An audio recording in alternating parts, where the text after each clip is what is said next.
Hey guys, welcome back to Preview Alliance Podcast. It's Sarah and Whitney. We're in holiday series. Whoop, whoop. So this is one that I think it's important, and we're calling it Jingle, Jingle, All the Tears. All the tears. Why the holidays can bring out lots of emotion, stress, and how we're going to get you guys through it. That's right. And we're all in this together. So let's start off with why holidays make us emotional. Well, I think as kids, depending on what our upbringing was, we realize now as moms maybe things that we want to do differently for our kids, either because we didn't get that as a child, whether that means a certain type of toy that was like the big fad, or whether that means being a present parent, making cookies, these maybe staple memories that you wish you had with your parents. You want for your kids. And it makes you sad because it's a layer of grief in there of, oh, I really did miss out on that. Or it could be even you had great experience and you're like, I want my kid to have that. Yes. So then you put that pressure and expectation on yourself, like, I want to be as good as my mom. Yeah. Or what my grandma did. Yeah. Or like you said, in the opposite way, I don't want my kids to ever feel how I felt. Yeah. And one thing that I was reading about when we was kind of doing this prep is that, so in the same way, things triggered like me with my PTSD, with my traumatic birth. Yeah. Holidays can bring up, because it's the smells that remind us. It's the music. It's the songs. Everything. It's the loved ones who are no longer with us that we think about. Oh, yeah. So I think we have to go into it knowing that the season itself is be hard. going to trigger and bring it out, even if we try not to. Yeah. And it's okay that it's there. It's not a bad thing. So, for example, my grandmother, this February will be 7 years since she died. Yeah, I think 7 because I wasn't pregnant with Sydney yet. And you just have to know, like, she was so loud and boisterous and just loved her so much. Loved being with her at the holidays. Y'all, she's been, like I said, she's been dead for 6.5, almost 7 years. It never fails. I still, at Christmas time, kind of expect her just to walk through the door and be that loud, boisterous person that she was. And I'm like, Whitney, it's not going to happen. And it still hurts. It does It's hurt. like one of those things every single year because you're always going to be reminded of it. And it's okay to hold space for that. Oh, absolutely. Absolutely. And especially if it's been a family member that's passed recently.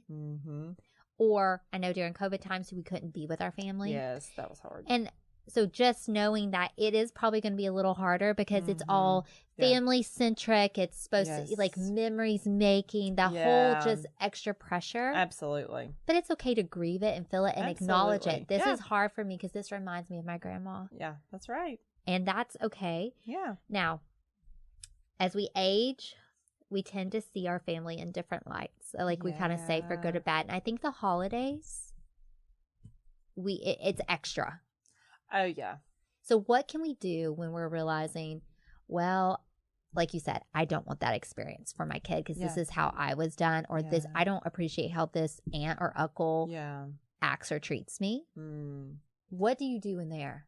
Because now we're a mom. We're navigating it, right? Yes. So realize that it's okay that our perception of others is going to change as we get older. We change as a person. And our roles change. Yeah. So we are not the same person. They are not the same person. And so it could be one of those, you know, as a mom, I look back now and I realize how hard my mom and dad worked to give the Christmas magic. And so now I have a deeper appreciation for it. Right. I really do. And so there's that positive aspect of, oh, I'm so much more aware now. Definitely. Right. But on the flip side of that, let's just say, you know, as an adult, we realize now, oh, well, you're kind of mean. Like, I don't really care for how you're talking to me now that I'm an adult, you know, whether it's like a cousin or an aunt. That relationship's super toxic. Yeah. And you start to pick up on maybe gaslighting and different things like that. Disrespect or inappropriate boundaries. Things like that. So when you notice it, I would say almost anticipate almost a shell shock feeling. That they're, because growing up, you always think your family or your friends are the people that's like mentors or whatever, that they're perfect or don't have flaws. And they do. So it's a little bit hard to see that and to be like, oh, so this is actually what I'm dealing with now.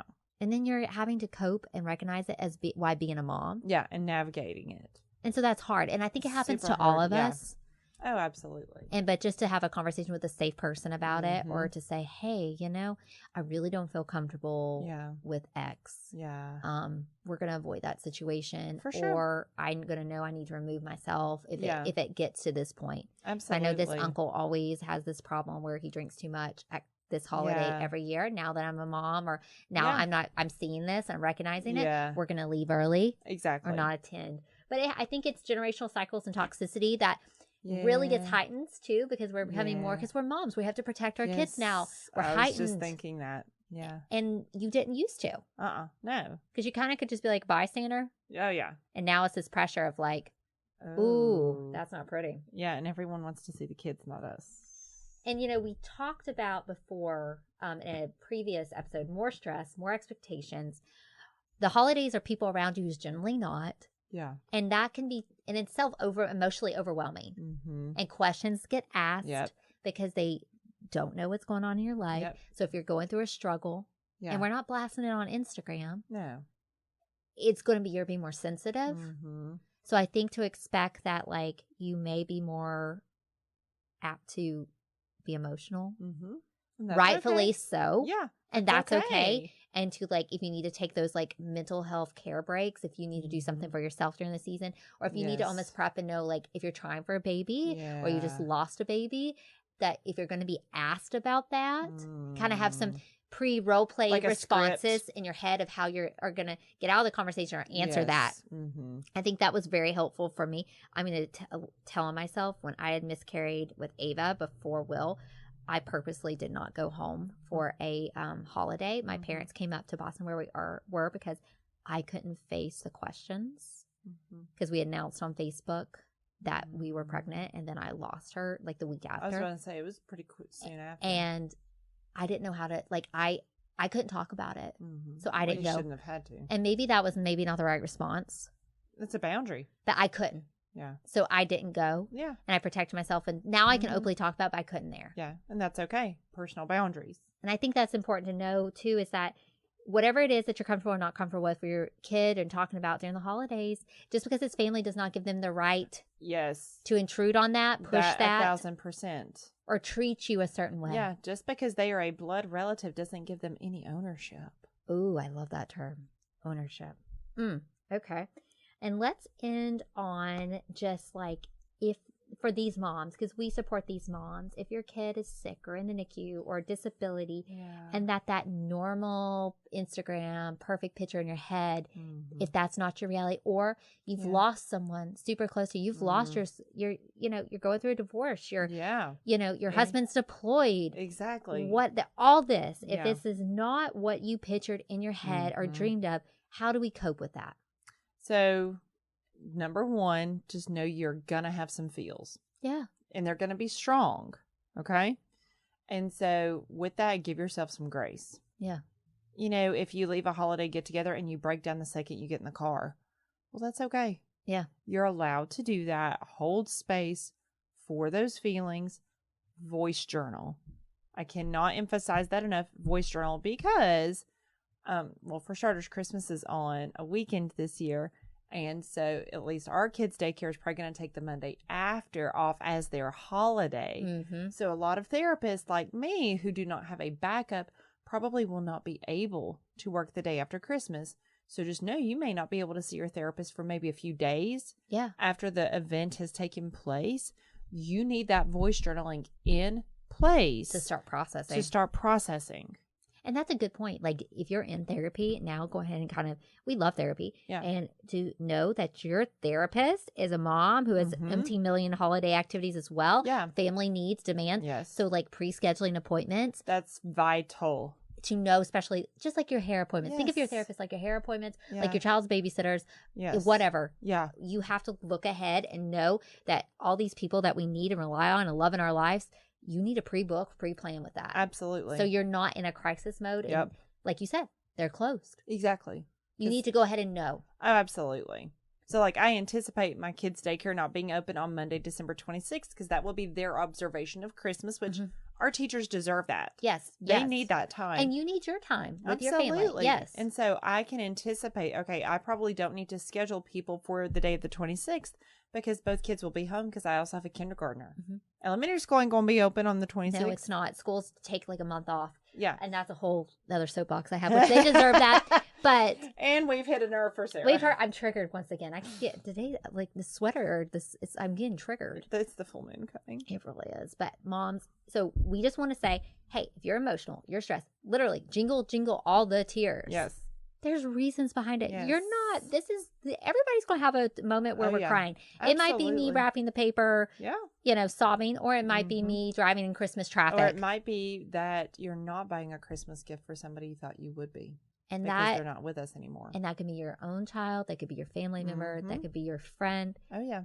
And it's meant to, and again, in media, the perceptions of perfection and family and no problems and joy. And that's not reality.